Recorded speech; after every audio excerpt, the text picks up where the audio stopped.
Continuamos con el curso de Introducción a la Instrumentación Industrial.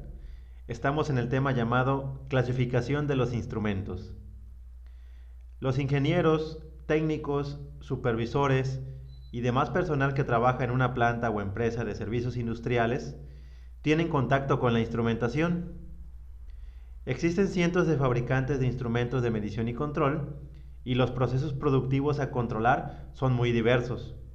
Entonces, para no perderse en todo ese ambiente complejo, es más fácil aprenderlos si están incluidos en una clasificación.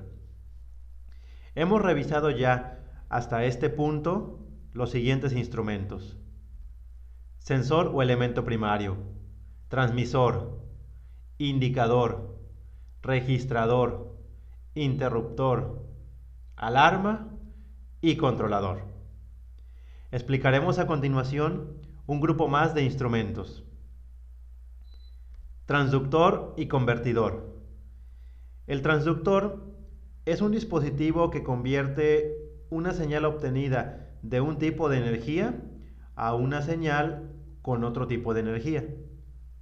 Por ejemplo, cuando le inyectamos a un tubo de Bourdon una señal de aire de presión en su interior, es decir, energía de presión, nos entrega una señal de movimiento o, en esencia, energía cinética. De manera general, podemos decir que un tubo de Bourdon también es un transductor de presión. El convertidor cambia las señales de un tipo en otro tipo. Por ejemplo, es frecuente cambiar una señal analógica en una digital, abreviado AD. En ese caso es un convertidor análogo digital. También hay al revés, un convertidor digital a analógico. Además, también es común cambiar señales eléctricas en señales neumáticas. Y en ese caso se llama convertidor IP o convertidor corriente-presión. Uno muy utilizado en instrumentación industrial es el convertidor que nos transforma una señal eléctrica analógica 420 mA en una señal neumática 3 a 15 PSI, utilizado para el control de las válvulas. Conviene señalar que a veces se confunde convertidor con transductor y hasta cierto punto es normal confundirlos. Transductor es un término que considero debe aplicarse más para algo general, ¿verdad? Inclusive, el convertidor es un caso particular de un transductor, ¿verdad? Pero no a la inversa. Entonces, incluso algunos fabricantes o en algunos manuales es común que ustedes encuentren, por ejemplo, el convertidor IP que les acabo de mostrar.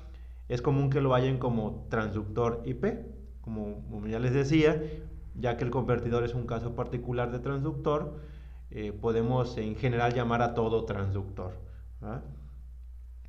En una apreciación personal, yo considero que convertidor debe aplicarse a un aparato que convierta una señal de instrumentación, o sea, señales electrónicas, neumáticas. Y ya cuando sea algo más general, por ejemplo un sensor ambiental, un sensor de movimiento, podríamos decir que es un transductor, ¿no? Pero ya es una apreciación meramente personal. Continuamos con la definición ahora de lo que es un actuador. Un actuador es un dispositivo que convierte señales eléctricas y neumáticas en acciones mecánicas, para mover una flecha, para mover una leva, para desplazar una rueda. Para eso se utilizan los actuadores. Ejemplos son los pistones. Aquí les estoy mostrando ejemplo de un pistón neumático, pero también hay pistones eléctricos.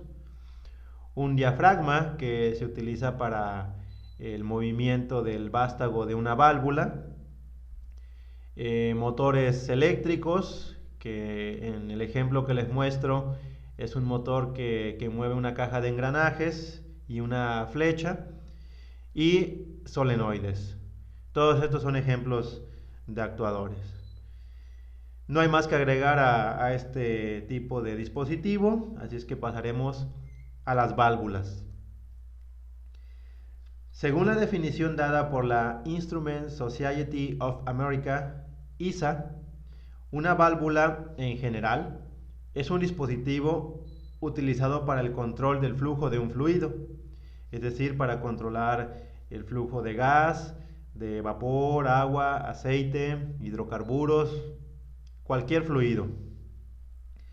Una válvula de control se compone básicamente de dos partes principales, el cuerpo y el actuador, como se observa en la imagen. El cuerpo de la válvula sirve para el paso del fluido entre el tubo y las conexiones.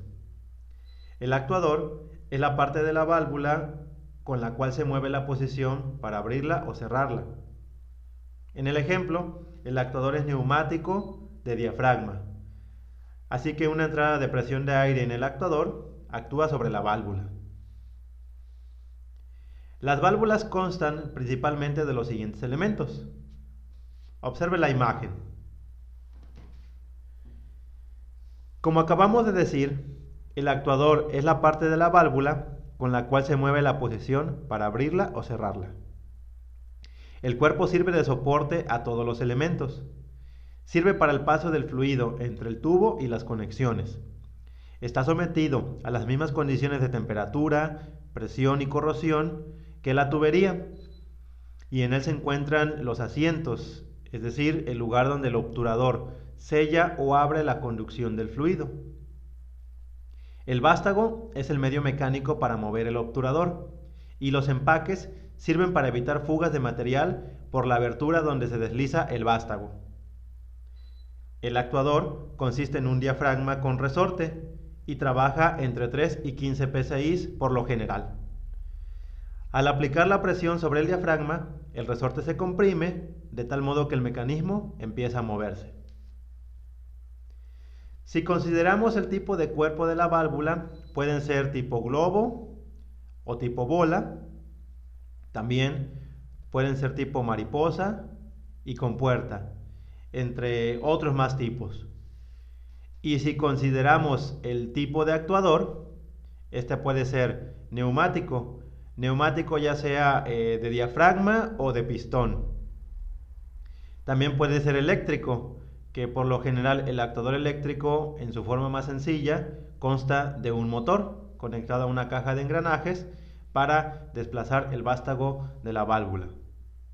Y también tenemos actuadores tipo digital, como por ejemplo el controlador Fisher modelo DBC 6000, el cual se utiliza para desplazar el vástago de la válvula, pero accionado con señales eléctricas digitales. También, según su acción, el actuador de la válvula puede ser de acción directa, cuando se aplica aire para que el actuador baje y cierre, o de acción inversa, cuando se aplica aire para que el actuador se retraiga y abra. Una válvula que se abre en una avería del aire se llama válvula de acción directa o de aire para cerrar. Por el contrario, la que se cierra en estas condiciones es una válvula de acción inversa o aire para abrir. ¿Cuál de los dos actuadores es mejor?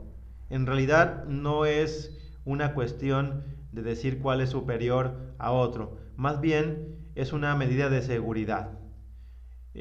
Como medida de seguridad, muchos procesos necesitan que la válvula se cierra o se abra cuando falla el aire. Por ejemplo, en una línea de vapor puede ser peligroso si la válvula se abre en una falta de suministro de aire, debido a que la válvula entonces quedaría abierta y suministraría entonces un máximo de vapor al proceso, ya que no estaría bajo control. Por lo tanto, antes de instalar una válvula es muy importante determinar si la válvula se abre o se cierra en una avería y si esa acción es la más apropiada para el proceso. Con lo que hemos revisado en esta clasificación de instrumentos de medición y control, espero sirva para cuando estés trabajando en un proyecto que involucre un proceso industrial, comprendas la función que realiza la instrumentación en el proceso. Podríamos haber profundizado más o haber profundizado menos, pero hemos visto la instrumentación más común de un proceso industrial. Solo para terminar, mencionaremos otros instrumentos para su conocimiento. Analizadores de gases, detectores de humo y fuego, tacómetros y medidores de densidad. Y entre muchos otros instrumentos más que pueden surgir según el proceso que se esté midiendo y controlando. En resumen, recuerden bien la función de cada uno de los siguientes instrumentos, ya que será la base para temas más avanzados de instrumentación industrial. Con esto terminamos el tema de clasificación de los instrumentos, así es que nos vemos hasta el próximo tema.